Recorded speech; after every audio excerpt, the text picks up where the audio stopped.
क्या आपको मालूम है कि इस जमीन पर एक ऐसा टुकड़ा है जहां जाने वाला कोई भी शख्स जिंदा वापस नहीं आया? यह कोई कहीं सुनी बात नहीं, बल्कि एक ऐसी हकीकत है जिसे दुनिया की बड़ी बड़ी सरकारें भी मानती हैं। यह है नॉर्थ सेंटिनल आइलैंड, एक ऐसा जजीरा द्वीप जहां के बाशिंदे पिछले 60,000 साल से दुनिया से कट कर रह रहे हैं और यहां तक कि हेलीकॉप्टर्स पर भी तीरों की बारिश कर दी जाती है। आखिर ऐसा क्या है इस आइलैंड पर? क्या वह किसी कदीम प्राचीन खौफ में जी रहे हैं, या क्या वह कुछ ऐसा बचा रहे हैं जिसे हम इंसानों से छुपाना जरूरी है? आज हम इस पूर असरार आइलैंड की गहराइयों में उतरेंगे, जहां जदीद आधुनिक साइंस भी घुटने टेक देती है। नॉर्थ सेंटिनल आइलैंड भारत के करीब अंडमान आइलैंड्स का हिस्सा है, लेकिन ये बाकी दुनिया से बिल्कुल अलग थलग है। यहाँ के लोगों के बारे में कोई नहीं जानता कि वह कौन सी जबान बोलते हैं, उनका मजहब क्या है, या वह अपना वक्त कैसे गुजारते हैं।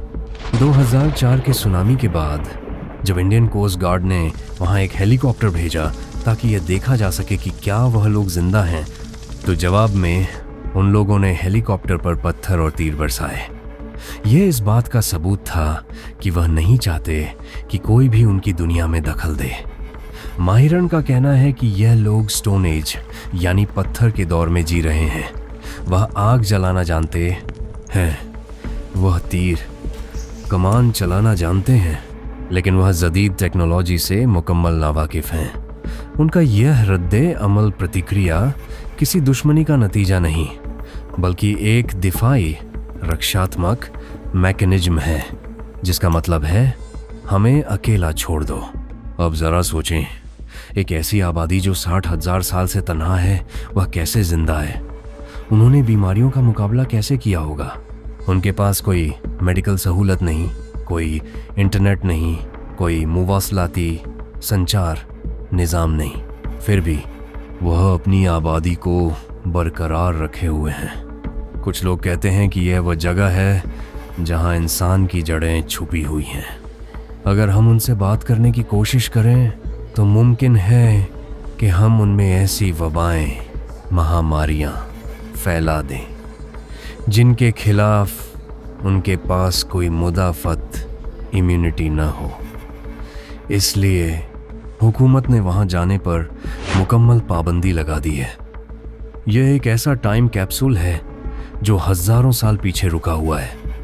क्या यह कुदरत का कोई तजुर्बा है, या इंसान का कुदरत के साथ एक ऐसा मुआहिदा, समझौता जिसे हम भूल चुके हैं? उनका तन्हाई पसंद होना महज एक इत्तेफाक नहीं, बल्कि उनकी बका, अस्तित्व का सबसे बड़ा राज है। अगर आज की जदीद दुनिया का कोई शख्स वहां पहुंच जाए तो वहां के लोग उसे सिर्फ एक हमलावर समझते हैं।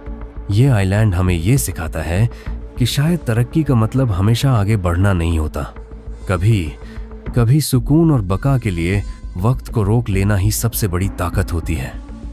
हम इस आइलैंड के बारे में कितना कुछ जानना चाहते हैं, लेकिन क्या हम हक रखते हैं कि उनकी पुर सुकून और कदीम जिंदगी में खलल डालें? शायद नहीं। आखिर में यह आइलैंड एक ऐसी पहेली है जिसे हम कभी हल नहीं कर पाएंगे, क्योंकि इसे हल करने के लिए हमें उनकी दुनिया में दाखिल होना होगा, और वह दरवाज़ा हमेशा के लिए बंद है। आपका क्या ख्याल है? क्या हमें इन लोगों को ऐसे ही रहने देना चाहिए, या हमें उनसे राब्ता, संपर्क करने की कोशिश जारी रखनी चाहिए? कमेंट में अपनी राय दें, और अगर आपको ऐसी अनकही कहानियाँ और पुर असरार हकायक तथ्य पसंद हैं तो हिस्ट्री फैक्ट्स फाइल को अभी सब्सक्राइब करें